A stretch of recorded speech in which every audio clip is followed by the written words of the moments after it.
నమస్కారం. నేను మీ Naresh Kumar. Avanigadda coaching centre నల్గొండలో దాదాపుగా ఒక 5 సంవత్సరాల నుంచి నేను ఇక్కడ ఫ్యాకల్టీ మెంబర్గా పనిచేస్తూ ఉన్నాను. అవనిగడ్డ కోచింగ్ సెంటర్ దాదాపుగా రాష్ట్రంలో ఒక దశాబ్ద కాలం నాటి నుండి సుమారుగా ఒక దశాబ్దానికి పైగా పోటీ పరీక్షలకు సంబంధించి అటు ఆంధ్రప్రదేశ్ ప్రభుత్వం ఉన్నప్పుడు, తెలంగాణ ప్రభుత్వం ఉన్నప్పుడు అద్భుతమైనటువంటి విధంగా విద్యార్థులకు పోటీ పరీక్షల మీద ప్రత్యేకంగా శిక్షణ కార్యక్రమాలను ఏర్పాటు చేసి ఎంతోమంది విద్యార్థులను ఉద్యోగాలుగా తీర్చిదిద్దటం జరుగుతూ ఉన్నది. మరి ఇటీవల కాలంలో మీ అందరికీ తెలుసు, కరోనా అనేటటువంటిది చైనా నుండి ప్రారంభమై ప్రపంచవ్యాప్తంగా అనేక దేశాలలో కూడా ఇది ప్రమాదాన్ని సృష్టించటం జరిగింది. నేటికి కూడా మన భారతదేశంలో కూడా కరోనా ఛాయలు కనపడుతూ ఉన్నాయి.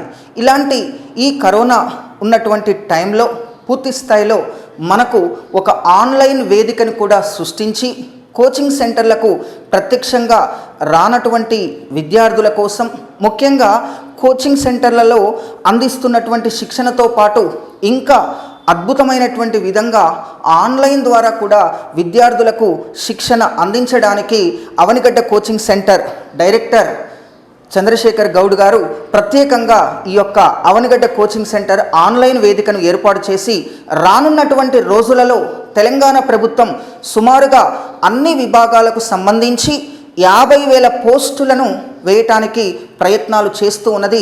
ఈ తరుణంలో మరి Avanigadda coaching centre Nalgonda director గారైనటువంటి చంద్రశేఖర్ గౌడ్ గారు ప్రత్యేకంగా ఒక అద్భుతమైనటువంటి ప్యాకేజీని కూడా విద్యార్థులకు అందిస్తూ ఈ యొక్క కార్యక్రమాన్ని ఏర్పాటు చేయడం జరుగుతుంది. మరి రానున్నటువంటి రోజులలో ఈ 50,000 పోస్టులకు సంబంధించి ఇందులో 20,000 పోస్టుల వరకు ఎస్ఐ కానిస్టేబుల్కు సంబంధించి మరి ఉద్యోగాలు రానున్నాయి. కావున ఎస్ఐ కానిస్టేబుల్ ఉద్యోగార్థులను దృష్టిలో ఉంచుకొని ప్రత్యేకంగా వారికి ఆఫ్లైన్ కోచింగ్తో పాటు ఆన్లైన్ కోచింగ్తో పాటు ఫిజికల్ టెస్ట్ కోచింగ్తో పాటు ప్రత్యేకంగా ప్రిలిమ్స్ అండ్ మెయిన్స్ వీటన్నింటిని కలిపి ఒకే ప్యాకేజీగా 6,000 రూపాయలకే కోచింగ్ని అందించేటటువంటి విధంగా ఒక ప్రత్యేక ప్యాకేజీని మరి డైరెక్టర్ గారు ఏర్పాటు చేయడం జరిగింది. ఇది నిజంగా కూడా విద్యార్థులకు ఒక అద్భుతమైనటువంటి అవకాశం. మరి గత రికార్డులను అవనిగడ్డ కోచింగ్ సెంటర్ పరిధిలో ఉన్న రికార్డులను కనుక మనం ఒకసారి గమనించి చూస్తే ఇవాళ గ్రూప్ 1 పరిధిలో అద్భుతమైనటువంటి విజయాలను అవనిగడ్డ విద్యార్థులు సాధించటం జరిగింది. గ్రూప్ 2లో కూడా అద్భుతమైనటువంటి ర్యాంకులను అవనిగడ్డ విద్యార్థులు సాధించటం జరిగింది. పోయిన 2017 తెలంగాణ ప్రభుత్వ ఎస్ఐ కానిస్టేబుల్ నోటిఫికేషన్లో కానీ 2019 ఎస్ఐ కానిస్టేబుల్ నోటిఫికేషన్లో కానీ అవనిగడ్డ కోచింగ్ సెంటర్ నల్గొండ విద్యార్థులు పురుషుల విభాగంలో స్టేట్ ఫస్ట్ ర్యాంకును, మహిళల విభాగంలో కూడా స్టేట్ ఫస్ట్ ర్యాంకును అవనిగడ్డ కోచింగ్ సెంటర్ నల్గొండ విద్యార్థులు కైవసం చేసుకోవటం నిజంగా కూడా రాష్ట్ర చరిత్రలో ఒక గర్వించదగ్గ విషయంగా చెప్పవచ్చు. ఇంతటి అద్భుతమైనటువంటి విజయాలు ఒక గ్రూప్ 1, గ్రూప్ 2, ఎస్ఐ కానిస్టేబుల్ వంటి పోటీ పరీక్షల్లోనే కాకుండా ఇక ప్రత్యేకంగా గురుకులాలకు సంబంధించి టీజీటీ, పీజీటీ, అదేవిధంగా డిఎస్సికి సంబంధించి హెచ్జిటి, స్కూల్ అసిస్టెంట్, టెట్కి సంబంధించి విఆర్ఓ, పంచాయతీ సెక్రటరీస్, ఇలా అనేక రకాల పోటీ పరీక్షలకు సంబంధించి కూడా అవనిగడ్డ విద్యార్థులు అద్భుతమైనటువంటి ర్యాంకులను సృష్టిస్తూ విజేతలుగా మరి ఇక్కడ తయారు కావటం జరుగుతూ ఉన్నది. అవనిగడ్డ డైరెక్టర్ చంద్రశేఖర్ గౌడ్ గారు ఆయన ఫ్యాకల్టీ మెంబర్గా పనిచేయటమే కాకుండా రాష్ట్ర వ్యాప్తంగా అనేక మంది ఫ్యాకల్టీలను, ముఖ్యంగా విద్యార్థులకు అద్భుతమైనటువంటి శిక్షణ అందించేటటువంటి అధ్యాపకులను, ఫ్యాకల్టీ మెంబర్స్ను రాష్ట్ర నలుమూలల వారు ఎక్కడున్నా సరే నల్గొండకు పిలిపించి మరి వారికి ప్రత్యేకంగా శిక్షణ కార్యక్రమాలను ఏర్పాటు చేసి వారిని విజేతలుగా నిలబెట్టడం జరిగింది. ముఖ్యంగా అవనిగడ్డ కోచింగ్ సెంటర్లో ఒకసారి జాయిన్ అయితే వారికి అనేక రకాలైనటువంటి సదుపాయాలను కల్పించడం జరుగుతుంది. ప్రత్యేకంగా ఇక్కడ హాస్టల్ వసతి సదుపాయాన్ని కల్పిస్తూ ప్రశాంతమైనటువంటి వాతావరణంలో లైబ్రరీ సదుపాయాన్ని కూడా ఏర్పాటు చేస్తూ ముఖ్యంగా విద్యార్థులకు ప్రముఖమైనటువంటి ఫిజికల్ డైరెక్టర్స్ చేత వారికి ఫిజికల్ ట్రైనింగ్ను కూడా ఏర్పాటు చేస్తూ నిజంగా వారందరినీ కూడా విజేతలుగా నిలబెట్టడం జరుగుతూ ఉన్నది. ఇంకా రానున్న రోజుల్లో కూడా మరింత పటిష్టంగా ఇవాళ పూర్తి స్థాయిలో ప్రిలిమ్స్కి ఒక రకమైన ఫీజు, మెయిన్స్కి ఒక రకమైనటువంటి ఫీజు వసూలు చేస్తూ ఫిజికల్ ట్రైనింగ్ కూడా ఒక రకమైన ఫీజు వసూలు చేస్తున్నటువంటి ఈ తరుణంలో అన్ని రకాలైనటువంటి ఫీజులను ఒకే ఫీజుతోటి ఒక్కసారి విద్యార్థి అవనిగడ్డ కోచింగ్ సెంటర్లో జాయిన్ అయితే అటు ప్రిలిమ్స్ ఎగ్జామ్తో పాటు ఫిజికల్ టెస్ట్తో పాటు మెయిన్స్ శిక్షణను కూడా తీసుకొని ఉద్యోగాన్ని పొందేటటువంటి ఒక అద్భుతమైనటువంటి అవకాశాన్ని ఇవాళ Avanigadda coaching centre director Chandrasekhar Goud garu విద్యార్థులకు, ముఖ్యంగా పేద విద్యార్థులకు వారు అందించటం జరుగుతుంది. కావున ఈ సదుపాయాన్ని తప్పనిసరిగా మీరు ఉపయోగించుకొని నిజంగా రానున్నటువంటి రోజులలో ఈ తెలంగాణ రాష్ట్రంలో మీరు విజేతలుగా నిలబడాల్సినటువంటి అవసరం ఎంతైనా ఉన్నది. ఇవాళ తెలంగాణ నుండి ప్రతి జిల్లా నుండి నల్గొండ అవనిగడ్డ కోచింగ్ సెంటర్కి విద్యార్థులు రావటం జరుగుతూ ఉన్నది. ఇక్కడ నుండి వారు వెళ్ళేటప్పుడు విజేతలుగా వెళ్ళటం జరుగుతూ ఉన్నది. కావున తప్పనిసరిగా ఈ అవకాశాన్ని ఉపయోగించుకొని మీరు విజేతలతో జట్టు కడతారని, తప్పనిసరిగా మీరందరూ విజేతలుగా నిలబడతారని మా అధ్యాపకులందరి తరపున మిమ్మల్ని ప్రత్యేకంగా మిమ్మల్ని కోరుతూ ఉన్నాం. ఇక నా పేరు నరేష్ కుమార్ అండి. నేను తెలంగాణ రాష్ట్ర వ్యాప్తంగా ఎకానమీ సబ్జెక్టుని ఒక 5 సంవత్సరాల నుంచి టీచ్ చేస్తూ ఉన్నాను. అవనిగడ్డ కోచింగ్ సెంటర్లో కూడా నేను ప్రత్యేకంగా ఒక 5 సంవత్సరాల నుంచి అనేక పోటీ పరీక్షలకు సంబంధించి నేను ఎకానమీ సబ్జెక్టుని టీచ్ చేయటం జరుగుతుంది. ఎకానమీ సబ్జెక్టు అనగానే చాలామందికి ఒక రకమైనటువంటి భయం, ఆందోళన. ఎకానమీ ప్రశ్న ఎలా వస్తుందో, ఆ ప్రశ్నలను మనం ఏ విధంగా పూర్తి స్థాయిలో సాల్వ్ చేయాలనో, అసలు ఎకానమీ అంటేనే ఒక తెలియనటువంటి భయం విద్యార్థుల్లో చాలామందిలో ఉన్నది. అసలు సింపుల్గా మనం గమనిస్తే సిలబస్ని మనం పూర్తి స్థాయిలో వ్యక్తపరచడానికి ఒకసారి మనం గమనించేటటువంటి ప్రయత్నం చేద్దాం. అంటే సిలబస్లో అసలు ఏ విధంగా ప్రశ్నలు వస్తున్నాయి, ఎకానమీ సబ్జెక్టుకి సంబంధించి ప్రశ్నలు ఏ విధంగా అడుగుతూ ఉన్నాడు. భవిష్యత్తులో మీరు అవనిగడ్డ కోచింగ్ సెంటర్లో జాయిన్ అయితే మన కోచింగ్ అనేటటువంటిది ఏ విధంగా ఉంటుంది, అసలు ముఖ్యంగా గ్రూప్ 2 పరిధిలో ఉన్నటువంటి సిలబస్ ఏంటి, అదే స్థాయిలో ప్రత్యేకంగా మనకు జనరల్ స్టడీస్లో ఉన్నటువంటి ఎకానమీ కూడా ఏ విధంగా ఉంటుంది, కొన్ని మనం సిలబస్ని కాస్త ఈరోజు తెలుసుకునేటటువంటి ప్రయత్నం చేద్దాం. మరిన్ని అంశాలు మనం రెగ్యులర్ క్లాస్లో తెలుసుకుంటాం. అసలు ఎకానమీకి సంబంధించి అసలు డీటెయిల్గా ఏం చాప్టర్స్ ఉన్నాయో మనం ఒకసారి గమనించేటటువంటి ప్రయత్నం చేద్దాం. మనం ఎకానమీకి సంబంధించి గ్రూప్ 2 పరిధిలో ఏ విధమైనటువంటి అంశాల మీద ప్రశ్నలు వస్తున్నాయి, అదేవిధంగా జనరల్ స్టడీస్ ఎకానమీకి సంబంధించి ఏ విధమైనటువంటి ప్రశ్నలు వస్తున్నాయి, మనం ఈరోజు చాలా డీటెయిల్గా తెలుసుకునేటటువంటి ప్రయత్నం చేద్దాం. ముఖ్యంగా ఈరోజు మనం ఆ యొక్క అంశాలు ఏ విధంగా ఉన్నాయి, ఆ అంశాలలో ముఖ్యంగా ఏ అంశాల మీద, ఏ విభాగాల మీద ప్రశ్నలు అడుగుతూ ఉన్నాడు అనేటటువంటి విధానాన్ని మనం ఈరోజు కాస్త గమనించేటటువంటి ప్రయత్నం చేద్దాం. రెగ్యులర్ క్లాసులో ఇక పూర్తి స్థాయిలో మనం డీటెయిల్డ్గా ప్రతి చాప్టర్ మీద మనం తెలుసుకుంటూ ముందరికెళ్దాం. ఇక్కడ సిలబస్కు సంబంధించినటువంటి అంశాలను, ముఖ్యంగా అందులో వస్తున్నటువంటి ప్రశ్నలకు సంబంధించి మనం కాస్త ఈరోజు తెలుసుకునేటటువంటి ప్రయత్నం చేద్దాం. ఎస్ అండి, ఎస్. ముఖ్యంగా ఇండియన్ ఎకానమీ అంటే ఈ ఇండియన్ ఎకానమీ పరిధిలో ఉన్నటువంటి అంశాలకు సంబంధించి మనం తెలుసుకుందామండి.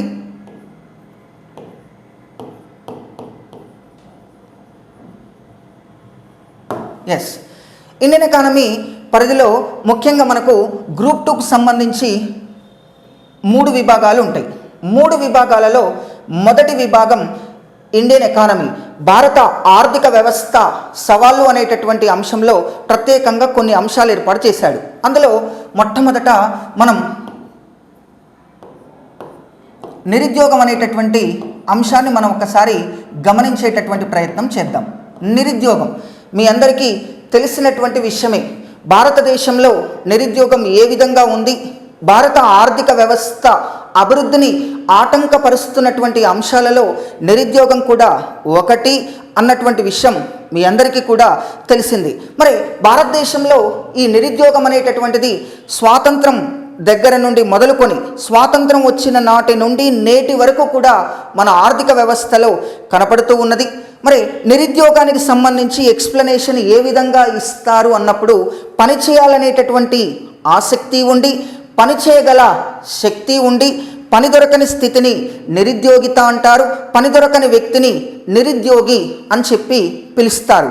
ఇలా నిరుద్యోగానికి సంబంధించినటువంటి ఆ ఇంట్రడక్షన్ ఆ విధంగా ఉంటుంది. మరి నిరుద్యోగానికి సంబంధించి రకరకాలైనటువంటి నిరుద్యోగిత రకాలు ఉన్నాయండి.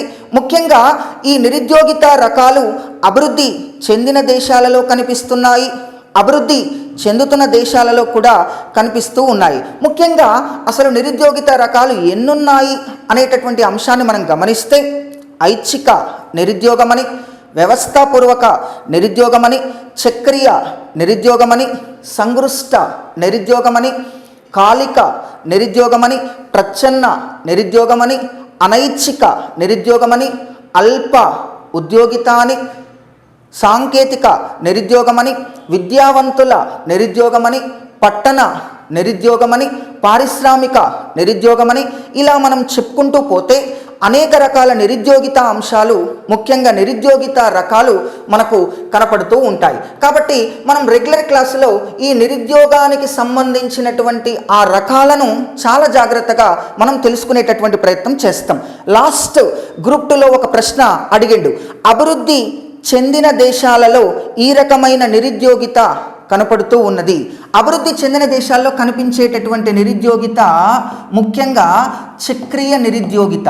దీన్ని ఇంగ్లీష్లో ఏమంటారంటే సైక్లికల్ అన్ఎంప్లాయ్మెంట్ అని చెప్పేసి పిలుస్తారండి. ఈ చక్రీయ నిరుద్యోగిత అత్యధికంగా అభివృద్ధి చెందిన దేశాలలో, ముఖ్యంగా పెట్టుబడిదారీ ఆర్థిక వ్యవస్థ కలిగినటువంటి దేశాలలో కనిపిస్తూ ఉంది. కావున ఈ చక్రీయ నిరుద్యోగం మీద మనకు ఎగ్జామ్లో పోయినసారి గ్రూప్ 2లో ప్రశ్న వచ్చింది. కాబట్టి చక్రీయ నిరుద్యోగం గురించి మనం చాలా జాగ్రత్తగా రెగ్యులర్ క్లాసులో తెలుసుకునేటటువంటి ప్రయత్నం చేస్తాం. ఇక మన అభివృద్ధి చెందుతున్న దేశం భారత్ లాంటి అభివృద్ధి చెందుతున్న దేశాల్లో కూడా నిరుద్యోగిత రకాలున్నాయి. ముఖ్యంగా ప్రస్తుతం మన భారత్ లాంటి దేశాలలో కనిపిస్తున్నటువంటి నిరుద్యోగిత రకాల్లో అత్యధికంగా కనిపించేటటువంటి నిరుద్యోగిత వ్యవస్థాపూర్వక నిరుద్యోగిత. ఎస్, దీన్ని ఇంగ్లీష్లో ఇన్స్టిట్యూషనల్ అన్ఎంప్లాయ్మెంట్ అని చెప్పేసి పిలుస్తారు. దీన్ని వ్యవస్థాపూర్వక నిరుద్యోగంగా పిలవటం జరుగుతూ ఉన్నది. ముఖ్యంగా ఈ వ్యవస్థాపూర్వక నిరుద్యోగిత అభివృద్ధి చెందుతున్న దేశాలలో, భారత్ లాంటి అభివృద్ధి చెందుతున్న దేశాలలో కనిపిస్తుంది. జనాభా వల్ల ఏర్పడుతుంది. జనాభా వలన, జనాభా పెరుగుదల వలన, జనాభా విస్ఫోటనం వలన, జనాభా విజృంభణ వలన ఏర్పడేటటువంటి నిరుద్యోగాన్ని ఏ నిరుద్యోగం అంటారు అని అడుగుతాడండి. వ్యవస్థాపూర్వక నిరుద్యోగంగా మనం తెలుసుకోవాల్సినటువంటి అవసరం ఎంతైనా ఉంది. గుర్తుంచుకోండి. ఎస్ అండి, జనాభా వలన, జనాభా పెరుగుదల వలన, జనాభా విస్ఫోటనం వలన, జనాభా విజృంభణ వలన ఏర్పడే నిరుద్యోగాన్ని ఏ నిరుద్యోగం అంటారు? వ్యవస్థాపూర్వక నిరుద్యోగితగా పిలవటం జరుగుతూ ఉన్నది. భారత వ్యవసాయ రంగంలో అత్యధికంగా కనిపిస్తున్నటువంటి నిరుద్యోగిత ఏ నిరుద్యోగిత? ప్రచ్ఛన్న నిరుద్యోగిత, డిస్గస్టెడ్ అన్ఎంప్లాయ్మెంట్ అని చెప్పేసి అని పిలుస్తారు. ప్రచ్ఛన్న నిరుద్యోగిత. ఎస్ అండి, మన భారతదేశ ఆర్థిక వ్యవస్థలో అధికంగా కనిపిస్తున్న నిరుద్యోగిత ఏ నిరుద్యోగిత? ప్రచ్ఛన్న నిరుద్యోగిత. ప్రచ్ఛన్న నిరుద్యోగిత గూర్చి ప్రపంచంలో మొట్టమొదటిసారిగా తెలియచేసినటువంటి వ్యక్తి ఎవరు అని చెప్పేసి మిమ్మల్ని ప్రశ్న అడుగుతాడండి. Arthur Lewis. ఎవరండి? Arthur Lewis. ఆర్థర్ లూయిస్ అనేటటువంటి వ్యక్తి మొట్టమొదటిసారిగా ఈ ప్రచ్ఛన్న నిరుద్యోగిత అనేటటువంటి భావాన్ని గురించి ఆయన తెలియచేయటం జరిగింది. ఇతని తర్వాత రాగ్నార్ నక్సే అనేటటువంటి ఆర్థికవేత్త కూడా తెలియచేయటం జరిగింది. రాగ్నార్ నక్సే. ఇట్లా మనం పూర్తి స్థాయిలో నిరుద్యోగితకు సంబంధించిన రకాల గురించి తెలుసుకుంటాం. ఇంకొకటి ముఖ్యంగా ఐచ్ఛిక నిరుద్యోగం. వెరీ వెరీ ఇంపార్టెంట్ అండి.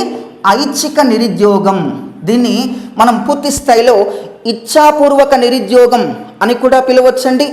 ఐచ్ఛిక నిరుద్యోగానికే మరొక పేరు స్వతంత్ర నిరుద్యోగం అని, స్వచ్ఛంద నిరుద్యోగం అని కూడా పిలుస్తారండి. అసలు ఈ నిరుద్యోగిత మనకి ఏం చెప్తుంది అనే అంశాన్ని మనం గమనించి చూస్తే ఒక శ్రామికుడు తన సామర్థ్యం కన్నా తన నైపుణ్యం కన్నా తక్కువ స్థాయి పని దొరికినప్పుడు ఆ పనిని వదిలివేసి నిరుద్యోగాన్ని అనుభవిస్తే అతన్ని ఏ నిరుద్యోగి అంటారు అనంటే ఐచ్ఛిక నిరుద్యోగి అంటారు. అంటే తన ఇష్టానుసారంగా, తన స్వతంత్రంగా, స్వచ్ఛందంగా తన సామర్థ్యం కన్నా తన నైపుణ్యం కన్నా తక్కువ స్థాయి పని దొరికినప్పుడు ఆ పనిని వదిలివేసి నిరుద్యోగాన్ని అనుభవిస్తే అతని ఏ నిరుద్యోగి అంటారు?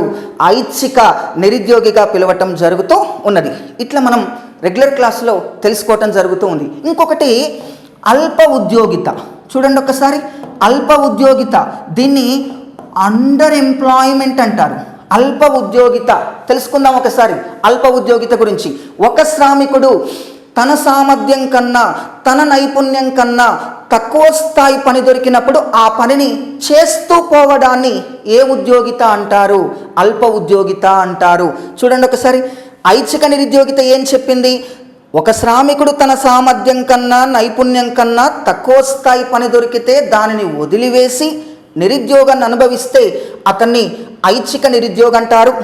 ఒకవేళ ఒక శ్రామికుడు తన సామర్థ్యం కన్నా తన నైపుణ్యం కన్నా తక్కువ స్థాయి పని దొరికితే ఆ పనిని చేస్తూ పోవడాన్ని ఏమంటారు? అల్ప ఉద్యోగిత అంటారు. ఇట్లా మనకు ఎన్నో రకాలైనటువంటి అంశాలు మనకు నిరుద్యోగంలో కనిపిస్తాయి. ఇంకా మనం గమనిస్తే భారతదేశంలో నిరుద్యోగాన్ని ఎవరు లెక్కిస్తారు? It's very very important. NSSO. Yes అండి, భారత్లో నిరుద్యోగాన్ని ఎన్ఎస్ఎస్ఓ లెక్కిస్తుంది. ప్రతి 5 సంవత్సరాలకు ఒకసారి లెక్కిస్తుంది. ఎవ్రీ 5 ఇయర్స్కి ఒకసారి. మరి ఎన్ఎస్ఎస్ఓ అంటే అర్థమైంది? National sample survey organisation. భారతదేశంలో ప్రతి 5 సంవత్సరాలకు ఒకసారి నిరుద్యోగాన్ని ఎన్ఎస్ఎస్ఓ అధికారికంగా లెక్కిస్తే ఎన్ఎస్ఎస్ఓ లెక్కించిన అంచనాలను ధృవీకరించి ప్రకటించే సంస్థ ఏది అని చెప్పేసి అడుగుతాడండి. ప్రణాళికా సంఘం అండి. మరి ఇప్పుడు ప్రణాళికా సంఘం ఉందా అండి దేశంలో? లేదు. ప్రణాళికా సంఘంలో ప్రస్తుతం ఏమొచ్చింది అని అంటే నీతి ఆయోగ్ వచ్చింది. కాబట్టి మనం నీతి ఆయోగ్ గురించి చాలా క్లియర్గా, అంటే ప్రస్తుతం భారతదేశంలో ఎన్ఎస్ఎస్ఓ లెక్కించిన అంచనాలను ధృవీకరించి ప్రకటించే సంస్థ ప్రస్తుతం ఏది అంటే నీతి ఆయోగ్. ఒకప్పుడు ఏది అంటే ప్రణాళికా సంఘం. లెక్కించేది ఎవరు అంటే ఎన్ఎస్ఎస్ఓ. ఎన్నేళ్ళకు ఒకసారి? ఎవ్రీ 5 ఇయర్స్కి ఒకసారి లెక్కిస్తుంది. ఇక మరొక అంశాన్ని మనం గ్రూప్ 2 పరిధిలో గమనించే ప్రయత్నం చేద్దాం. ఎస్, పేదరికం. చాలా ఇంపార్టెంట్ అంశం ఇది. పేదరికం. పేదరికం అనేటటువంటి చాప్టర్ మీద ప్రతిసారి కూడా ఎగ్జామ్ పాయింట్ ఆఫ్ వేలో ప్రశ్నలు అడుగుతూ ఉన్నాడు. పేదరికం. భారతదేశంలో స్వాతంత్రం కంటే ముందు పేదరికం ఉంది. స్వాతంత్రం తర్వాత కూడా భారత ఆర్థిక వ్యవస్థలో పేదరికం ఉంది. ఇప్పుడు కూడా భారత ఆర్థిక వ్యవస్థలో పేదరికం కనపడుతూనే ఉంది. పేదరికం అంటే అర్థమైంది అని మనం ఒకసారి చూస్తే, కనీస అవసరాలు తీరని స్థితిని పేదరికం అంటారు. కనీస వినియోగం కూడా చేయలేని స్థితిలో ఎవరైతే ఉంటారో వారిని పేదవారిగా పిలుస్తారు. ఇక కనీస జీవన ప్రమాణాలు కూడా పొందలేని స్థితిలో ఎవరైతే ఉంటూ కఠినమైన జీవన విధానాలు అనుభవిస్తారో వారిని పేదవారిగా పేర్కొంటారు. అలా భారత ఆర్థిక వ్యవస్థలో ముఖ్యంగా గ్రూప్ 2 పరిధిలో మనకు పేదరికం అనేటటువంటి చాప్టర్ ఇండియన్ ఎకానమీ పరిధిలో చాలా ముఖ్యమైనటువంటి అంశంగా మనం గమనించాలి. అయితే ఈ పేదరికానికి సంబంధించి చాలా ప్రశ్నలు ప్రీవియస్ 40 పరీక్షల్లో రావటం జరిగింది. మరి పేదరికానికి సంబంధించి భారతదేశంలో పేదరికాన్ని ఎవరు లెక్కిస్తారు అని అంటే భారతదేశంలో పేదరికాన్ని ఎన్ఎస్ఎస్ఓ లెక్కిస్తుంది ప్రతి 5 సంవత్సరాలకు ఒకసారి. ఎస్ అండి, ఎన్ఎస్ఎస్ఓ మీకు ఆల్రెడీ తెలుసు, నేషనల్ శాంపిల్ సర్వే ఆర్గనైజేషన్. భారతదేశంలో పేదరికాన్ని ఎన్ఎస్ఎస్ఓ లెక్కిస్తుంది ప్రతి 5 సంవత్సరాలకు ఒకసారి. అలా ఎన్ఎస్ఎస్ఓ లెక్కించిన అంచనాలను ధృవీకరించి ప్రకటించేటటువంటి సంస్థ గతంలో ప్రణాళికా సంఘం, ప్రస్తుతం అయితే నీతి ఆయోగ్ అన్న విషయాన్ని మనం తెలుసుకున్నాం. ఇక పేదరికానికి సంబంధించి అంచనా పద్ధతులు ఉంటాయి. అంటే భారతదేశంలో పేదరికాన్ని లెక్కించడానికి ఉన్నటువంటి అంచనా పద్ధతులు ముఖ్యంగా మనం గమనించి చూస్తే హెచ్సిఆర్ పద్ధతి అని చెప్పేసి ఒక పద్ధతి ఉంటుంది. తర్వాత రెండవ పద్ధతి గిని సూచిక అని చెప్పేసి పిలుస్తారు. గిని సూచిక. మూడో పద్ధతి వచ్చేసి ప్రత్యేకంగా సేన్ సూచిక అని చెప్పి పిలుస్తారు, సేన్ సూచిక.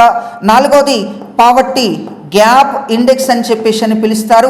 ఇలా భారతదేశంలో పేదరికాన్ని లెక్కించడానికి ఉన్న కొలమానాలు, ముఖ్యంగా పేదరికాన్ని లెక్కించేటటువంటి ఆ పద్ధతులు, ఒక 4 పద్ధతులు మనకు ఎగ్జామ్ పాయింట్ ఆఫ్ వ్యూలో అడుగుతూ ఉన్నాడు. చాలా ముఖ్యమైనటువంటి అంశాలుగా వాటిని మనం తెలుసుకుంటాం.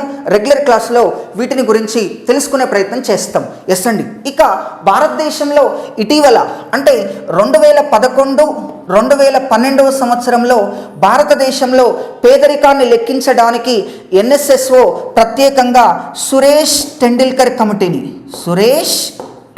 కమిటీని నియమించటం జరిగింది. అంటే 2011-2012లో భారతదేశంలో పేదరికాన్ని లెక్కించడానికి ఎన్ఎస్ఎస్ఓ ప్రత్యేకంగా సురేష్ టెండూల్కర్ కమిటీని నియమించింది. ఈ కమిటీ గురించి మనం చాలా క్లియర్గా రెగ్యులర్ క్లాసులో తెలుసుకునేటటువంటి ప్రయత్నం చేస్తాం. అదే 2011-2012 లెక్కల ప్రకారం భారతదేశంలో పేదరికాన్ని లెక్కించడానికి కేంద్ర ప్రభుత్వం ప్రత్యేకంగా రంగరాజన్ కమిటీని నియమించింది. ఎస్ అండి, వెరీ వెరీ ఇంపార్టెంట్ అండి. లాస్ట్ గ్రూప్ 2లో కూడా రంగరాజన్ కమిటీ మీద మనకు ప్రశ్న వచ్చింది. ఖచ్చితంగా ప్రశ్న అడుగుతాడు. 2011-2012 లెక్కల ప్రకారం భారతదేశంలో రంగరాజన్ కమిటీ నివేదిక ప్రకారం గ్రామీణ పట్టణ ప్రాంతాలను గమనిస్తే ఏ ప్రాంతంలో పేదరికం అధికంగా ఉంది అని చెప్పి మనని ప్రశ్న అడుగుతాడండి. కాబట్టి ఖచ్చితంగా మనం సురేష్ టెండూల్కర్ కమిటీ గురించి, రంగరాజన్ కమిటీ గురించి 2011-2012 అంచనాలు మనం తప్పనిసరిగా రెగ్యులర్ క్లాసులో తెలుసుకుంటాం. ఇవి చాలా ముఖ్యమైనటువంటి అంశాలు. ఇక ఈ 2 కమిటీల ప్రకారం భారతదేశంలో పేదరికం అధికంగా కలిగిన రాష్ట్రాలు, పేదరికం తక్కువగా కలిగిన రాష్ట్రాల గురించి కూడా మనం రెగ్యులర్ క్లాస్లో తెలుసుకునేటటువంటి ప్రయత్నం చేస్తాం. ఇట్లా ప్రత్యేకంగా మనం గమనించి చూసినట్లయితే మనకు అనేక రకాలైనటువంటి అంశాలు గ్రూప్ 2 పరిధిలో ఉన్నాయి. గ్రూప్ 2 పరిధిలో మరొక అత్యంత ముఖ్యమైనటువంటి అంశం ఏంటి అంటే ప్రణాళికలు. మీ అందరికీ తెలుసు, ప్రణాళికలు భారతదేశంలో అత్యధిక స్కోరింగ్కి అవకాశం ఉన్నటువంటి అంశం ఏంటి అని చెప్పేసి మనం గమనిస్తే ప్రణాళికలు ముఖ్యంగా భారత ప్రణాళికలను ఏమని పిలుస్తారంటే పంచవర్ష ప్రణాళికలుగా పిలుస్తారు. ఎస్ అండి, పంచవర్ష ప్రణాళికలు. మీ అందరికీ తెలుసు పంచవర్ష ఎందుకు వచ్చింది ఆ పేరు. 5 సంవత్సరాల ప్రణాళికలను అమలు చేశారు కాబట్టి భారతదేశ ప్రణాళికలను పంచవర్ష ప్రణాళికలు అంటారు. ప్రపంచంలో ప్రణాళికలను మొట్టమొదట అమలు చేసినటువంటి దేశం రష్యా. 1928లో ప్రపంచంలో మొట్టమొదట ప్రణాళికలను రష్యా దేశం అమలు చేసింది. రష్యాను ఆదర్శంగా తీసుకొని మన భారతదేశం ప్రణాళికలను 1951 నుండి అమల్లోకి తీసుకురావటం జరిగింది. కావున ప్రణాళికలకు సంబంధించినటువంటి అంశాలు చాలా ముఖ్యమైనటువంటి అంశాలు మనకు ఎగ్జామ్ పాయింట్ ఆఫ్ వ్యూలో ఖచ్చితంగా ప్రశ్నలు అడుగుతాడండి. ప్రణాళికల మీద మనం తెలుసుకోవాల్సినటువంటి అవసరం ఎంతైనా ఉంది. భారతదేశంలో ప్రణాళికలను రద్దు చేస్తూ ఇటీవల నరేంద్ర మోడీ ప్రభుత్వం 2015 జనవరి 1వ తేదీన నీతి ఆయోగ్ అనేటటువంటి ఒక కొత్త విధానాన్ని అమల్లోకి తీసుకొచ్చింది. అంటే భారతదేశంలో సుమారుగా 65 సంవత్సరాల సుదీర్ఘ చరిత్ర కలిగినటువంటి ప్రణాళికలను నరేంద్ర మోడీ ప్రభుత్వం రద్దు చేసింది.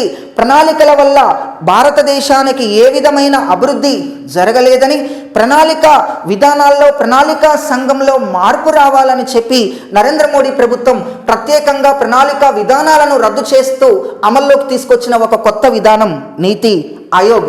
ఈ నీతి ఆయోగ్ గురించి మనం చాలా క్లియర్గా తెలుసుకుంటాం. మరి నీతి ఆయోగ్ ఏర్పాటయ్యే నాటికల్లా భారతదేశంలో ఎన్ని పంచవర్ష ప్రణాళికలను భారత ప్రభుత్వం అమలు చేసింది?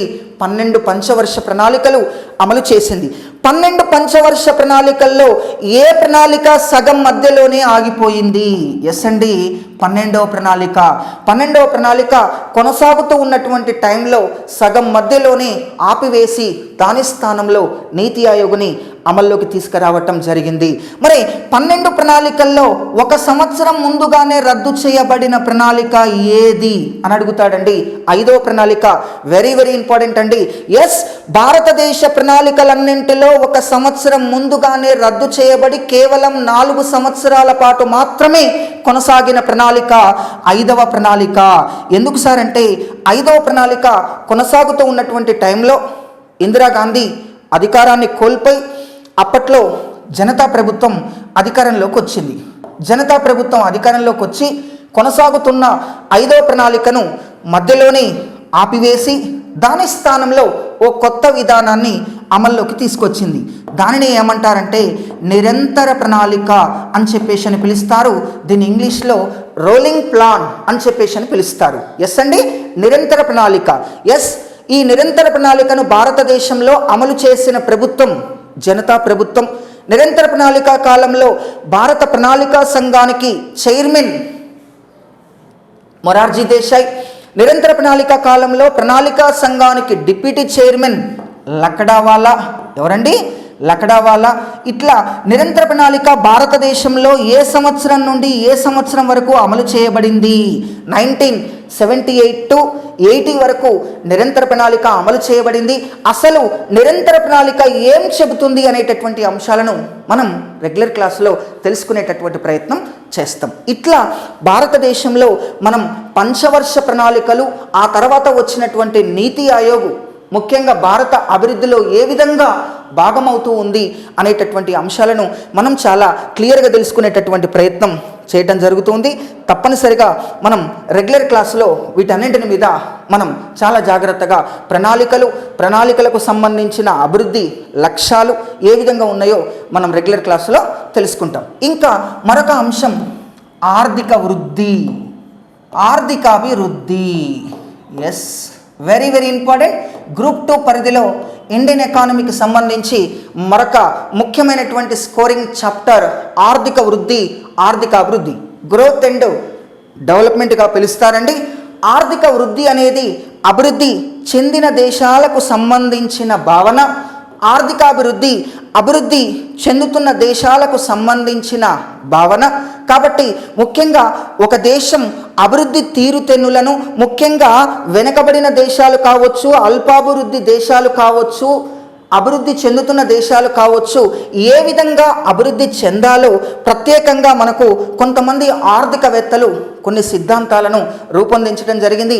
ఆ సిద్ధాంతాలను మనం చాలా జాగ్రత్తగా తెలుసుకోవాల్సిన అవసరం ఎంతైనా ఉన్నది. రేపు ఎగ్జామ్ పాయింట్ ఆఫ్ వేలో ఆర్థిక వృద్ధి, ఆర్థికాభివృద్ధికి సంబంధించినటువంటి ప్రశ్నలు చాలా తప్పనిసరిగా మనం తెలుసుకుంటాం. ఎస్ అండి, ముఖ్యంగా ఆర్థికాభివృద్ధికి సంబంధించి, ఆర్థికాభివృద్ధి అన్నప్పుడు నేను ఏమన్నాను? వెనుకబడిన దేశాలు, లేదంటే అల్పాభివృద్ధి చెందుతున్న దేశాలు, లేదంటే అభివృద్ధి చెందుతున్న దేశాలు. కాబట్టి అభివృద్ధి చెందుతున్న దేశాలకు సంబంధించిన భావన ఆర్థికాభివృద్ధి. ఈ ఆర్థికాభివృద్ధికి సంబంధించి రకరకాల ఆర్థికవేత్తలు రకరకాలైనటువంటి సిద్ధాంతాలను రూపొందించడం జరిగింది. ఆ సిద్ధాంతాలు మనం రెగ్యులర్ క్లాసులో తెలుసుకుంటాం. సపోజ్ ఫర్ ఎగ్జాంపుల్ ఏమున్నాయి ఆ సిద్ధాంతాలను ఒకసారి గమనిస్తే, శ్రమ విభజన సిద్ధాంతం. ఎస్, అర్థశాస్త్ర పితామహుడైనటువంటి ఆడమ్ స్మిత్ ప్రత్యేకంగా శ్రమ విభజన సిద్ధాంతాన్ని గురించి ఆయన తెలియచేయటం జరిగింది. శ్రమ విభజన సిద్ధాంతం. మనం ఈ శ్రమ విభజన సిద్ధాంతాన్ని గురించి మనం ఖచ్చితంగా తెలుసుకోవటానికి ప్రయత్నం చేయాలి. ఆడమ్ స్మిత్ అనేటటువంటి ఆర్థికవేత్త ఈ సిద్ధాంతాన్ని ప్రత్యేకంగా రూపొందించాడు. వెనుకబడిన దేశాల కోసం, అల్పాభివృద్ధి దేశాల కోసం, అభివృద్ధి చెందుతున్న దేశాల కోసం ఈ సిద్ధాంతాన్ని రూపొందించాడు. మరొక సిద్ధాంతం నవకల్పనల సిద్ధాంతం. ఎస్ అండి, నవకల్పనల సిద్ధాంతం. మీ అందరికీ తెలిసినటువంటి విషయం. నవకల్పనలు అంటే ఉత్పత్తి ప్రక్రియలో కొత్త కొత్త మార్పులను సృష్టిస్తూ ఉంటే వాటిని ఏమంటారు అనంటే నవకల్పనలు అంటారు. నవకల్పనల సిద్ధాంతాన్ని రూపొందించిన ఆర్థికవేత్త జోసెఫ్ షుంపీటర్ అనేటటువంటి ఆర్థికవేత్త. ఇలా ఉత్పత్తి ప్రక్రియలో పలు రకాల మార్పులను గనక సృష్టిస్తూ పోతే వాటిని ఏమంటారు అనంటే నవకల్పనలు అని చెప్పేసి అని పిలుస్తారు. కాబట్టి నవకల్పనల సిద్ధాంతాన్ని రూపొందించిన ఆర్థికవేత్త ఎవరు అన్నప్పుడు జోసెఫ్ షుంపీటర్ అని చెప్పేసి అని మనం తెలుసుకోవాలి. తర్వాత ఇంకొకటి సంతులిత వృద్ధి సిద్ధాంతం. సంతులిత వృద్ధి సిద్ధాంతం. వెరీ వెరీ ఇంపార్టెంట్ అండి. సంతులిత వృద్ధి సిద్ధాంతం, బ్యాలెన్స్డ్ గ్రోత్ థియరీ అని చెప్పేసి అని పిలుస్తారు. ఈ సంతులిత వృద్ధి సిద్ధాంతాన్ని రూపొందించిన ఆర్థికవేత్త రగ్నార్ నక్సే. రగ్నార్ నక్సే సంతులిత వృద్ధి సిద్ధాంతంలో ఒక మాట అంటాడు. పోయినసారి గుర్తులో ప్రశ్న వచ్చింది, పేదరిక విషవలయాలు, ముఖ్యంగా వెనుకబడిన దేశాలలో పేదరిక విషవలయాలు ఉన్నాయి. పేదరిక విషవలయాల వలన ఆ దేశాలు అభివృద్ధిలో వెనుకబడ్డాయి. కాబట్టి పేదరిక విషవలయాలను ఛేదించిన దేశాలు తప్పనిసరిగా అభివృద్ధిని సాధిస్తాయి అని చెప్పి రగ్నార్ నక్సే తెలియచేశాడు. ఆ రగ్నార్ నక్సే పేదరిక విషవలయాలను గూర్చి ఏ సిద్ధాంతంలో తెలియచేశాడు? సంతులిత వృద్ధి సిద్ధాంతంలో తెలియచేశాడు. కాబట్టి సంతులిత వృద్ధి సిద్ధాంతాన్ని రూపొందించిన ఆర్థికవేత్త రగ్నార్ నక్సే, పేదరిక విషవలయాలను గూర్చి తెలియచేసిన ఆర్థికవేత్త రగ్నార్ నక్సే. ఎస్ అండి. ఇక పేదరిక విషవలయాలు ఏ దేశాలలో ఉంటాయని రగ్నార్ నక్సే తెలియచేశాడు? అభివృద్ధి చెందుతున్న దేశాలలో, వెనకబడిన దేశాలలో ఉంటాయి అని చెప్పేసి ప్రత్యేకంగా తన సిద్ధాంతాన్ని తెలియచేసింది రగ్నార్ నక్సే. ఆ సిద్ధాంతం సంతులిత వృద్ధి సిద్ధాంతం. ఇక మరొకటి అసంతులిత వృద్ధి సిద్ధాంతం. అసంతులిత వృద్ధి సిద్ధాంతం, ఎస్, అన్బ్యాలెన్స్డ్ గ్రోత్ థియరీ అని చెప్పేసి అని పిలుస్తారు. ఈ అసంతులిత వృద్ధి సిద్ధాంతాన్ని గురించి తెలియచేసిన ఆర్థికవేత్త ఎవరు అని చెప్పేసి మనని అడిగితే వెంటనే మీరు టక్కున ఏం సమాధానం చెప్పాలంటే హర్ష్మెన్. ఎవరండి? హర్ష్మెన్. కాబట్టి ఈ రెండు సిద్ధాంతాలు అత్యంత ముఖ్యమైనటువంటి సిద్ధాంతాలు. కావున సంతులిత వృద్ధి సిద్ధాంతాన్ని గురించి, అసంతులిత వృద్ధి సిద్ధాంతాన్ని గురించి మనం రెగ్యులర్ క్లాసులో తెలుసుకునేటటువంటి ప్రయత్నం తప్పనిసరిగా మనం చేస్తాం. కావున ఇలా ప్రత్యేకంగా ఆర్థిక వృద్ధి, ఆర్థికాభివృద్ధికి సంబంధించినటువంటి అంశాలను మనం తెలుసుకునేటటువంటి ప్రయత్నం రెగ్యులర్ క్లాసులో చేద్దాం. ఇక నెక్స్ట్ గ్రూప్ 2 పరిధిలో మరొక అత్యంత ముఖ్యమైనటువంటి అంశం ఏంటి అంటే జాతీయ ఆదాయం. Very very important. మనకు స్కోర్ చేయటానికి అవకాశం ఉన్నది. ముఖ్యంగా జాతీయ ఆదాయం అనగానే చాలామంది భయపడుతూ ఉంటారు. జాతీయ ఆదాయంలో ప్రశ్నలు ఎలా చేయాలి, జాతీయ ఆదాయంలో ప్రశ్నలు చాలా క్రిటికల్గా వస్తాయని అందరూ అంటూ ఉంటారు. చాలా సులభంగా మనం జాతీయ ఆదాయాన్ని చాలా అద్భుతంగా తెలుసుకోవచ్చండి. ముఖ్యంగా జాతీయ ఆదాయంలో జాతీయ ఆదాయ భావనల గురించి తెలుసుకోవాల్సిన అవసరం ఉంది. జాతీయ ఆదాయ భావనలు చాలా ముఖ్యమైనటువంటి అంశం. స్థూల దేశీయోత్పత్తి అంటే ఏంటి? స్థూల జాతీయోత్పత్తి అంటే ఏమిటి? నికర జాతీయోత్పత్తి అంటే ఏంటి? నికర దేశీయోత్పత్తి అంటే ఏంటి? ముఖ్యంగా ప్రత్యేకంగా తలసరి ఆదాయం అంటే అర్థం ఏంటి? ముఖ్యంగా ఒక దేశం అభివృద్ధి చెందిందో చెందలేదో తెలుసుకోవాలి అని అంటే రెండు ముఖ్యమైన అంశాలు. ఒకటి తలసరి ఆదాయం, రెండోది జాతీయ ఆదాయం. కాబట్టి జాతీయ ఆదాయం తెలుసుకుంటే మనకు ఈ జాతీయ ఆదాయ భావనలు క్లియర్గా అర్థమైతే ఎంతటి ప్రశ్ననైనా సరే చాలా సులభంగా మనం పూర్తి స్థాయిలో అచీవ్ చేయవచ్చు. అలా జాతీయ ఆదాయ భావనల తర్వాత జాతీయ ఆదాయ మదింపు పద్ధతులు, జాతీయ ఆదాయ మదింపు పద్ధతులు కూడా అత్యంత ముఖ్యమైనటువంటి అంశాలుగా మనం చెప్పవచ్చు. మదింపు పద్ధతులు అంటే జాతీయ ఆదాయాన్ని లెక్కించడానికి ముఖ్యంగా 3 రకాలైనటువంటి మదింపు పద్ధతులు ఉన్నాయి. ఆ 3 రకాలైనటువంటి మదింపు పద్ధతిలో ఒకటి ఉత్పత్తి మదింపు పద్ధతి, రెండవది వచ్చేసి ఆదాయ మదింపు పద్ధతి, మూడవది వచ్చేసి వ్యయ మదింపు పద్ధతి. ఇట్లా జాతీయ ఆదాయాన్ని లెక్కించేటప్పుడు ముఖ్యంగా ఆ మదింపు పద్ధతులు 3 రకాల మదింపు పద్ధతులు ఉన్నాయి. ఒకటి ఉత్పత్తి మదింపు పద్ధతి, రెండవది ఆదాయ మదింపు పద్ధతి, మూడవది వ్యయ మదింపు పద్ధతి. ఈ 3 పద్ధతుల గురించి మనం చాలా క్లియర్గా రెగ్యులర్ క్లాసులో తెలుసుకునేటటువంటి ప్రయత్నం చేద్దామండి. ముఖ్యంగా భారతదేశంలో జాతీయ ఆదాయాన్ని లెక్కించడానికి వాడుతూ ఉన్న 2 ముఖ్యమైనటువంటి పద్ధతులు, ఒకటి ఉత్పత్తి మదింపు పద్ధతి, 2 ఆదాయ మదింపు పద్ధతి. అభివృద్ధి చెందిన దేశాలు అత్యధికంగా వాడుతూ ఉన్నటువంటి పద్ధతి ఏంటి అని అంటే వ్యయ మదింపు పద్ధతి. మన భారతదేశంలో ఈ 3 పద్ధతులలో అతి తక్కువగా వాడుతున్న పద్ధతి ఏది అని అంటే వ్యయ మదింపు పద్ధతి. ఇట్లా మనం ఎందుకు తక్కువగా ఆ పద్ధతిని వాడుతున్నారు, మొదటి రెండింటిని ఎందుకు ఎక్కువగా తీసుకుంటున్నారు రెగ్యులర్ క్లాసులో మనం చూస్తాం. జాతీయ ఆదాయంలో ముఖ్యమైన అంశాలు మనకు తెలుస్తాయి. సబ్సిడీలు అంటే అర్థం ఏంటి, పన్నులు, పరోక్ష పన్నులంటే అర్థం ఏంటి? జాతీయ ఆదాయంలో సబ్సిడీలను కలుపుతారా, తీసివేస్తారా? పరోక్ష పన్నులను కలుపుతారా, తీసివేస్తారా? జాతీయ ఆదాయంలో తరుగుదలను కలుపుతారా, తీసివేస్తారా? జాతీయ ఆదాయంలో రాబడులను కలుపుతారా, తీసివేస్తారా? జాతీయ ఆదాయంలో చెల్లింపులను కలుపుతారా, తీసివేస్తారా? ఇట్లా మనం అనేక రకాలైనటువంటి అంశాల మీద మనం జాతీయ ఆదాయంలో తెలుసుకోవటం జరుగుతూ ఉంది. వీటన్నింటిని కనుక మనం తెలుసుకుంటే తప్పనిసరిగా ఒక మంచి స్కోర్ చేస్తూ గ్రూప్ 2లో సక్సెస్ కావటానికి ఆస్కారం ఉంటుందండి. ఇలా మొత్తం మనకు గ్రూప్ 2 సంబంధించి భారతదేశ ఆర్థిక వ్యవస్థ సవాళ్లకు సంబంధించి ఈ చాప్టర్లు మనకు అధికంగా కనిపిస్తూ ఉన్నాయి. ఒకటి పేదరికం, రెండవది నిరుద్యోగం, మూడవది ప్రణాళికలు, నీతి ఆయోగ్, నాలుగోది ఆర్థికాభివృద్ధి, ఇక నెక్స్ట్ వచ్చేసి జాతీయ ఆదాయం. ఈ అంశాల మీద మనకు గ్రూప్ 2 పరిధిలో మనకు ప్రశ్నలు అడగటం జరుగుతుంది. ఇంకా మనం డీటెయిల్డ్గా రెగ్యులర్ క్లాసులో వీటన్నింటిని గురించి కూడా చాలా క్లియర్గా తెలుసుకునేటటువంటి ప్రయత్నం చేద్దాం. ఇక ఇంకొక అంశాన్ని మనం గమనిద్దాం. ఎస్ఐ కానిస్టేబుల్కు సంబంధించి ఇప్పుడు నేను చెప్పినటువంటి ఈ అంశాలన్నీ కూడా వస్తాయి. అలాగే మరికొన్ని అంశాలు కూడా, అనగా జనరల్ స్టడీస్ ఎకానమీ అంటారు. ఆ జనరల్ స్టడీస్ ఎకానమీలో ప్రత్యేకంగా ఇప్పుడు నేను చెప్పిన అంశాలతో పాటు మరికొన్ని అంశాలు కూడా తప్పనిసరిగా వస్తాయి. అందులో ముఖ్యంగా మనకు ద్రవ్యోల్బణం, వెరీ వెరీ ఇంపార్టెంట్ అండి. ద్రవ్యోల్బణం, దీని ఇంగ్లీష్లో ఇన్ఫ్లేషన్ అని చెప్పేసి పిలుస్తారు. ఇన్ఫ్లేషన్, ఎస్ అండి. ధరలు నిరంతరంగా పెరగడాన్ని ద్రవ్యోల్బణం అంటారా, ధరలు నిరంతరంగా తగ్గడాన్ని ద్రవ్యోల్బణం అంటారా అని గమనిస్తే, ధరలు నిరంతరంగా పెరగడాన్ని ఏమంటారు అని అంటే ద్రవ్యోల్బణం అంటారు. కాబట్టి ధరలు నిరంతరంగా పెరుగుతూ ఉంటే ఆర్థిక వ్యవస్థలో సమస్యలు వస్తాయి. కాబట్టి ధరలు పెరగకుండా ఎప్పటికప్పుడు ప్రభుత్వం చర్యలు తీసుకుంటుంది.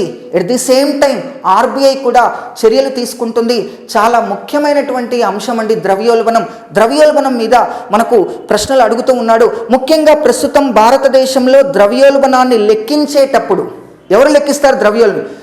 Yes, ministry of industry, economic advisor to the government of India. Ministry of industry వారు ద్రవ్యోల్బణాన్ని లెక్కించి ప్రకటిస్తారు. ప్రతి నెల 14వ తేదీన లెక్కించి ప్రకటిస్తారు. నిత్యావసర వస్తువులకు సంబంధించిన ద్రవ్యోల్బణాన్ని ప్రతి వారానికి ఒకసారి లెక్కించి ప్రకటిస్తారు. మిగతా అన్ని రకాల వస్తువులకు సంబంధించి ద్రవ్యోల్బణాన్ని ప్రతి నెలకు ఒకసారి లెక్కించి ప్రకటిస్తారు. కాబట్టి ద్రవ్యోల్బణానికి సంబంధించినటువంటి అంశాలను చాలా క్లియర్గా మనం తెలుసుకోవాలి.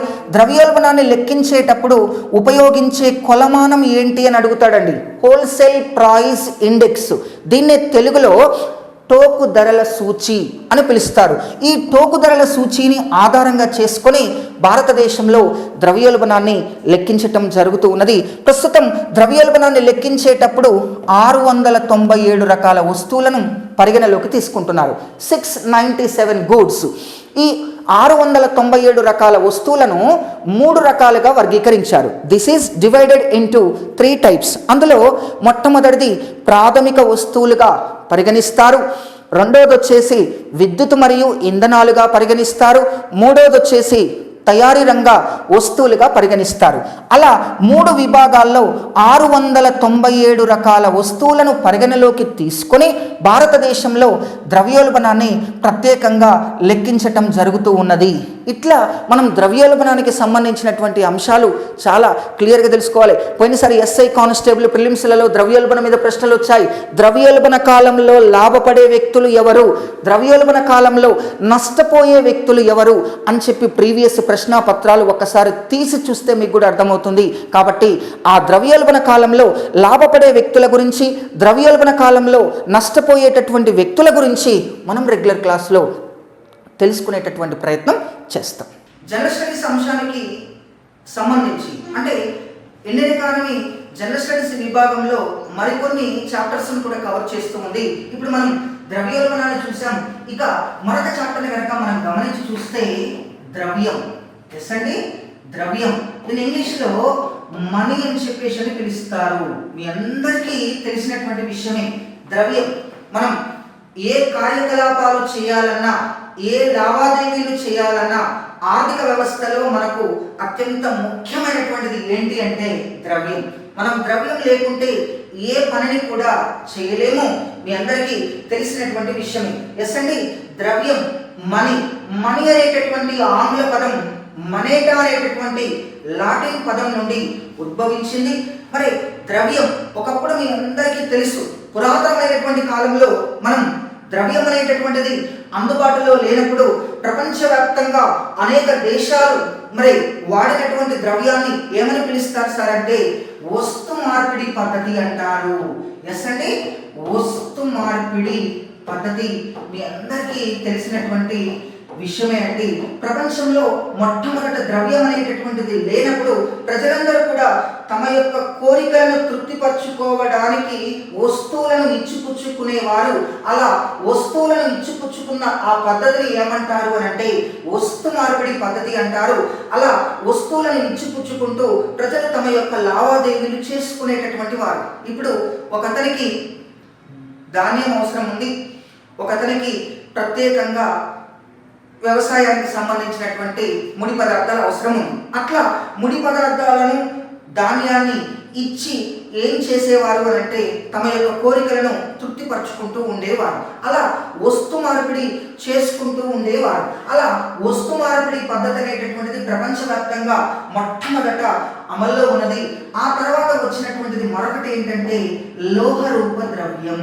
మీ అందరికీ తెలుసండి, లోహ రూప ద్రవ్యం అంటే లోహ రూప ద్రవ్యం అంటే మీ అందరికీ తెలుసు, అంటే రకరకాలైనటువంటి నాణ్యాలను ఉపయోగిస్తూ ప్రజలు తమ యొక్క లావాదేవీలు చేసుకునేటటువంటి వారు. గతంలో మనం పరిశీలించి చూస్తే అనేక మంది రాజుల కాలంలో, రాణుల కాలంలో రకరకాలైనటువంటి బంగారు నాణ్యాలు, వెండి నాణ్యాలు, రాగి నాణ్యాలు అమల్లో ఉన్నాయి.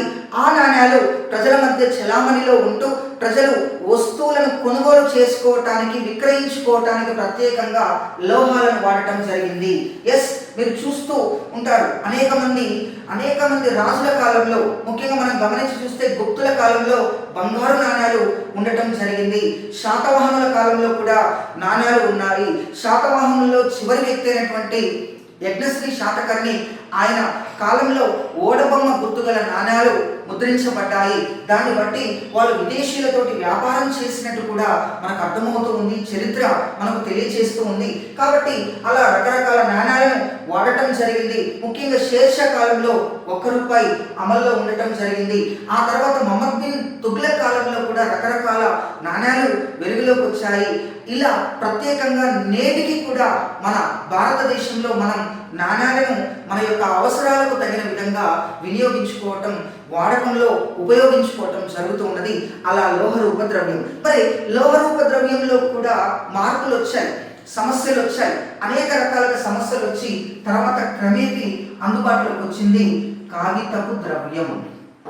కాగితపు ద్రవ్యం, దిస్ ఈస్ పేపర్ కరెన్సీ అని చెప్పేసి పిలుస్తారు. ప్రపంచంలో పేపర్ కరెన్సీని మొట్టమొదట చైనా దేశం అమల్లోకి తీసుకొచ్చింది.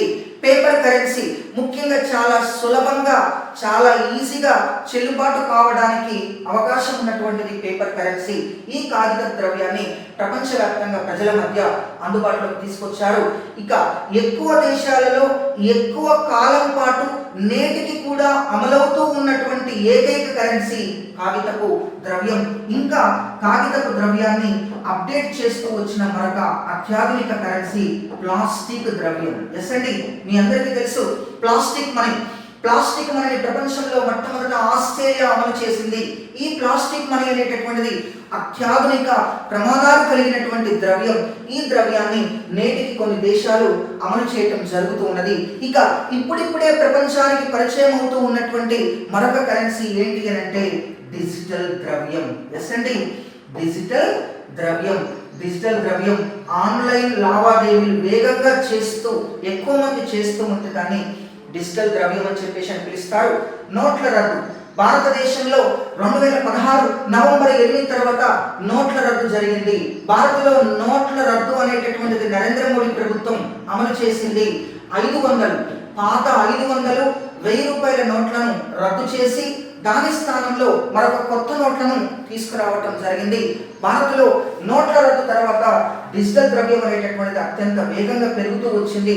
నేటికి కూడా మీరు చూస్తూనే ఉన్నారు, అనేక టీ స్టాల్స్ వద్ద, అనేక బట్టల షాపుల వద్ద, స్వీట్ షాపుల వద్ద, కిరాణం షాపుల వద్ద మనం Paytm, Google pay, PhonePe, Amazon pay లాంటి అద్భుతమైనటువంటి డిజిటల్ పేమెంట్స్ను వాడుతూ చాలా సులభంగా ద్రవ్యం అనేటటువంటి కాగితపు ద్రవ్యానికి బదులుగా మనం డిజిటల్ మనీని వాడటం జరుగుతూ ఉన్నది. ఇట్లా ప్రపంచవ్యాప్తంగా అత్యాధునిక కరెన్సీ వెలుగులోకి వస్తూ ఉంది.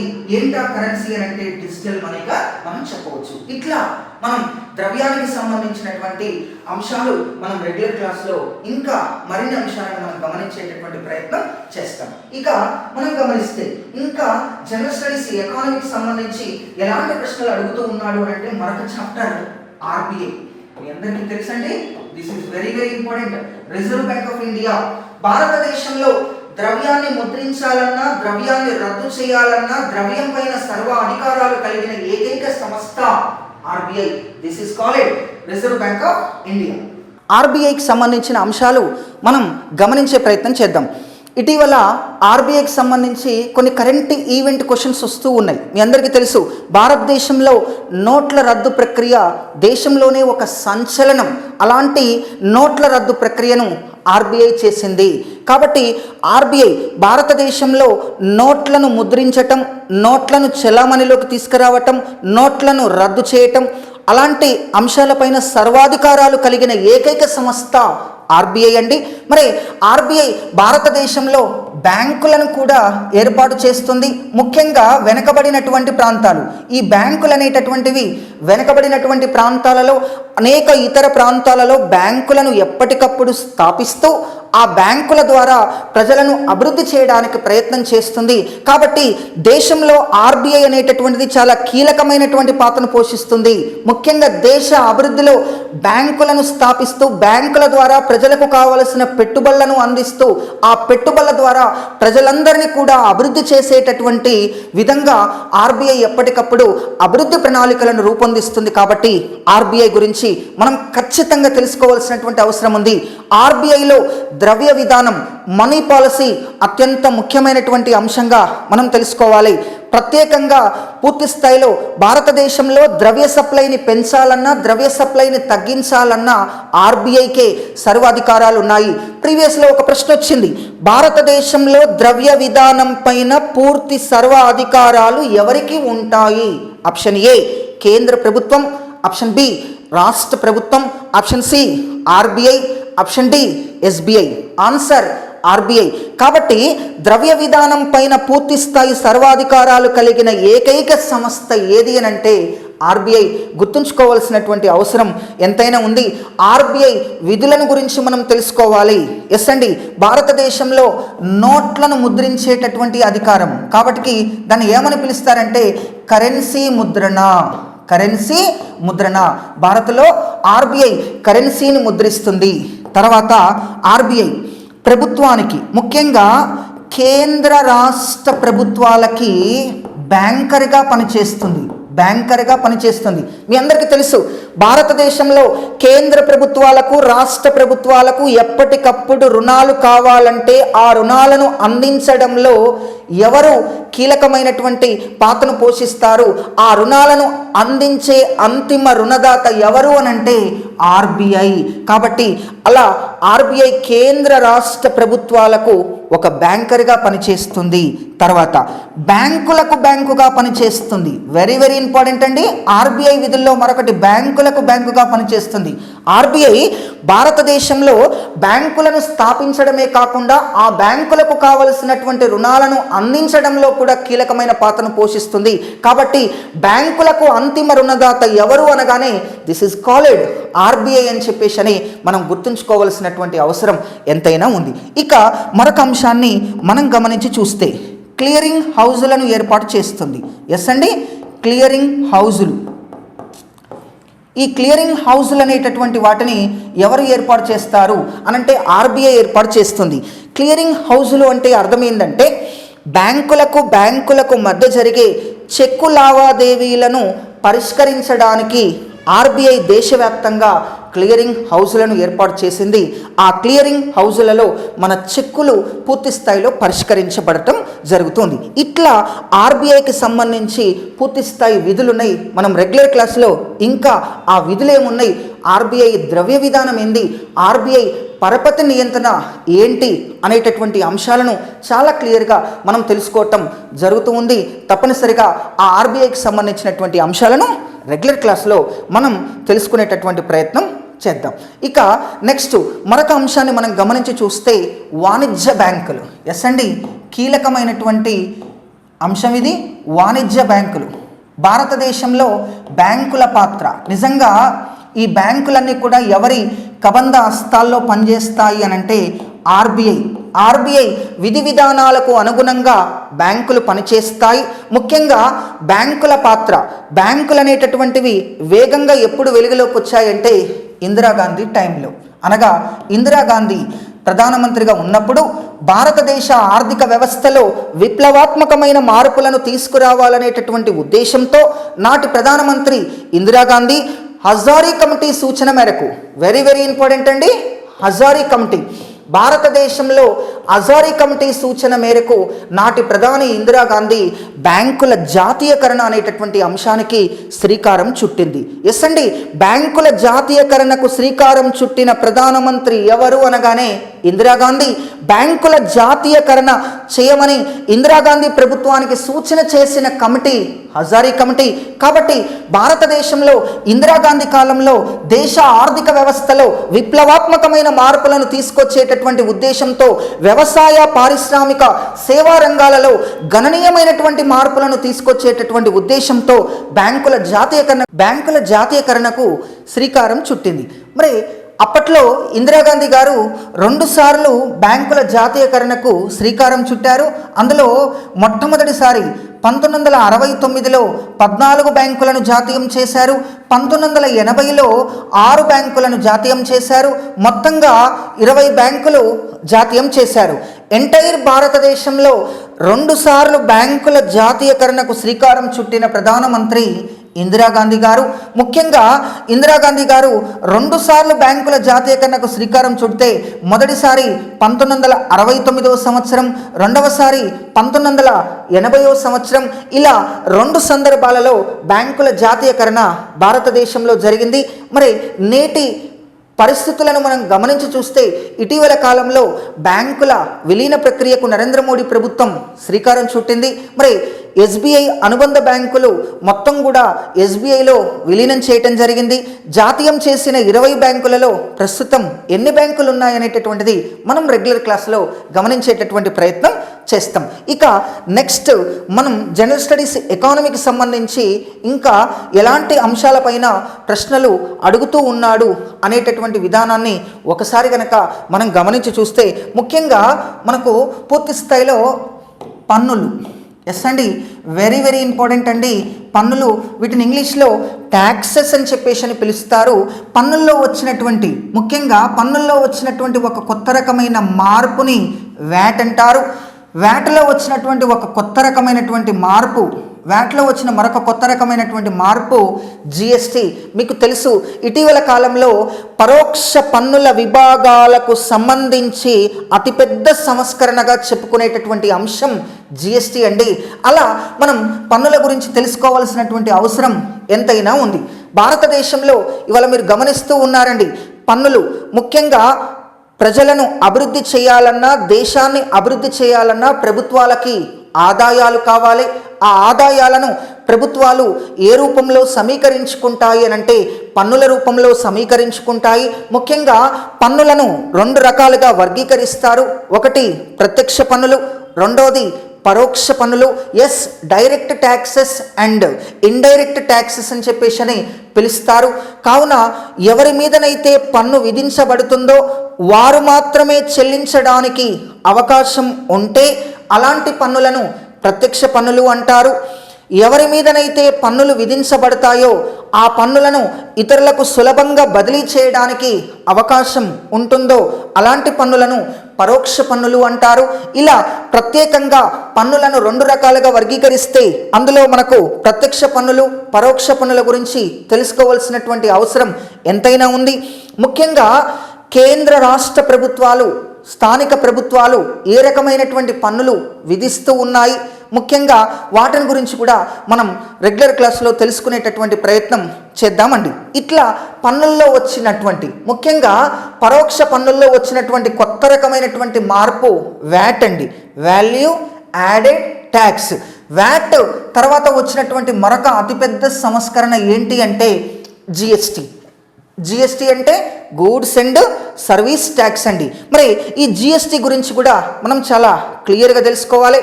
ప్రపంచంలో జిఎస్టీని మొట్టమొదట అమలు చేసిన తొలి దేశం ఏంటి అని చెప్పేసి అని అడుగుతాడండి, ఫ్రాన్స్ అండి. నేటికి ప్రపంచవ్యాప్తంగా 160 దేశాలకు పైగా జిఎస్టీని అమలు చేయటం జరుగుతూ ఉన్నది. మన భారతదేశంలో జిఎస్టీని ఇటీవల 2017 జూలై 1వ తేదీన జిఎస్టీని అమల్లోకి తీసుకొచ్చారు. 2017 జూలై 1వ తేదీన జిఎస్టీని అమల్లోకి తీసుకొచ్చారు. జిఎస్టీకి ఇచ్చినటువంటి నినాదం వన్ నేషన్ వన్ ట్యాక్స్, ఒకే దేశం ఒకే పన్ను. ముఖ్యంగా జూలై 1వ తేదీని ప్రత్యేకంగా భారతదేశంలో జిఎస్టీ దినోత్సవంగా నరేంద్ర మోడీ ప్రభుత్వం ప్రకటించింది. 2017 జూలై 1న అర్ధరాత్రి పార్లమెంటు సమావేశాన్ని ఏర్పాటు చేసి నాటి రాష్ట్రపతి ప్రణబ్ ముఖర్జీ, భారత ప్రధాని నరేంద్ర మోడీ కలిసి జయగంట మోగిస్తూ జిఎస్టీని అమల్లోకి తీసుకొచ్చారు. నరేంద్ర మోడీ ప్రభుత్వం జిఎస్టీని అమలు చేయడానికి భారత పార్లమెంటులో 122వ రాజ్యాంగ సవరణ బిల్లుని 2014లో ప్రవేశపెట్టింది. Very important.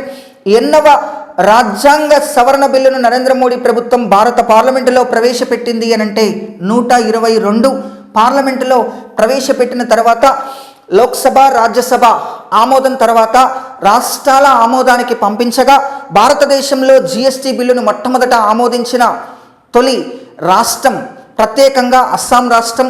ఆ తర్వాత అనేక రాష్ట్రాలు, ముఖ్యంగా 16 రాష్ట్రాలు ఆమోదించిన తర్వాత నాటి ప్రధాని రాష్ట్రపతి ప్రణబ్ ముఖర్జీ ఆమోద ముద్ర వేయటం జరిగింది. ఇలా భారతదేశంలో ప్రత్యేకంగా మనం గమనించి చూసినట్లయితే జిఎస్టీకి సంబంధించి చాలా ముఖ్యమైనటువంటి అంశాలు ఉన్నాయి. ముఖ్యంగా భారతదేశంలో జిఎస్టీని అమలు చేయాలన్నా, కొత్త పన్నులు ప్రవేశపెట్టాలన్నా, పాత పన్నులను తీసివేయాలన్నా వాటిపైన జిఎస్టీ పైన సర్వ అధికారాలు కల్పిస్తూ ఏం ఏర్పాటు చేశారంటే జిఎస్టీ మండలి ఏర్పాటు చేశారు. జిఎస్టీ మండలిని ఇంగ్లీష్లో జిఎస్టీ కౌన్సిల్ అంటారు. ఈ జిఎస్టీ కౌన్సిల్కి ఒక చైర్మన్ ఉంటాడు. ఈ చైర్మన్ కేంద్ర ఆర్థిక శాఖ మంత్రి ఉంటారు. జిఎస్టీ మండలి తొలి చైర్మన్ ఎవరు? అరుణ్ జైట్లీ. ప్రస్తుత జిఎస్టీ మండలి చైర్మన్ ఎవరు? నిర్మలా సీతారామన్. ఇట్లా మనకు ప్రత్యేకంగా జిఎస్టీ మండలి అనేటటువంటిది 279A ఆర్టికల్ ప్రకారంగా మన భారతదేశంలో ఏర్పాటు చేయబడింది.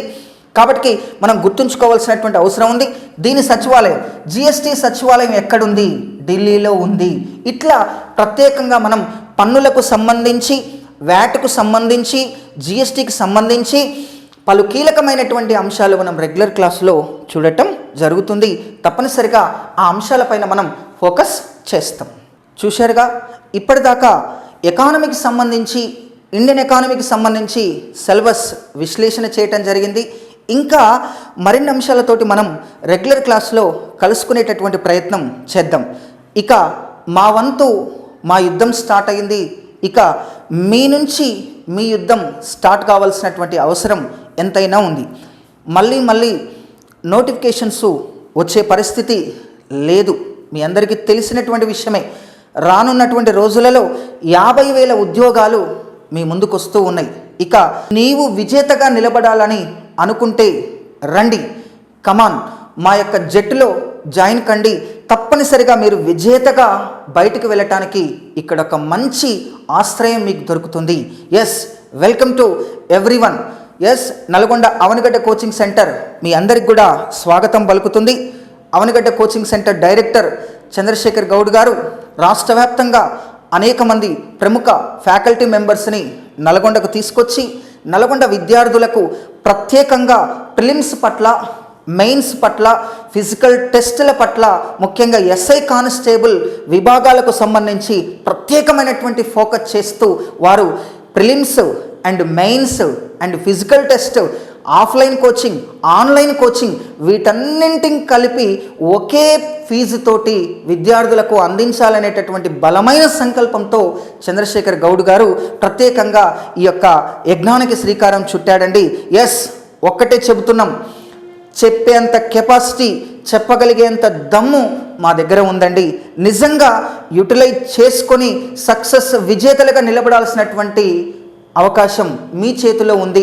ఎస్, నల్గొండ ప్రాంతం దాటి హైదరాబాద్కు వెళ్ళాల్సినటువంటి అవసరం లేకుండా ఇక్కడ అనేక రకమైనటువంటి అద్భుతమైనటువంటి వనరులతో ఈ కోచింగ్ సెంటర్ మీ అందరికి కూడా స్వాగతం పలుకుతుంది.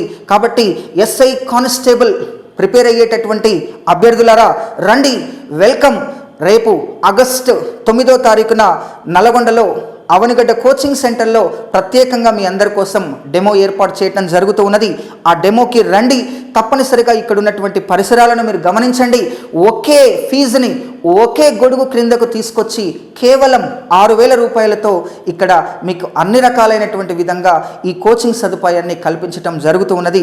కావున ఆలోచించుకొని తప్పనిసరిగా మీరందరూ కూడా ఈ యొక్క అవకాశాన్ని యూటిలైజ్ చేసుకొని మీ నిరుద్యోగ సమస్యల నుండి, మీ పేదరిక సమస్యల నుండి మీరు విజేతలుగా బయటపడటానికి ఇదొక మంచి వేదికగా అవనిగడ్డ కోచింగ్ సెంటర్ నల్గొండ వేదిక మిమ్మల్ని విజేతలుగా తయారు చేయడానికి సిద్ధంగా ఉంది.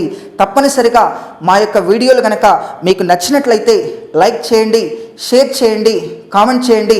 తప్పకుండా మా ఛానల్ని సబ్స్క్రైబ్ చేయండి. ఎస్, ఇక మరిన్ని అంశాలతో మళ్ళీ కలుసుకునేటటువంటి ప్రయత్నం చేద్దాం. అందాక సెలవు. All the best. బాయ్.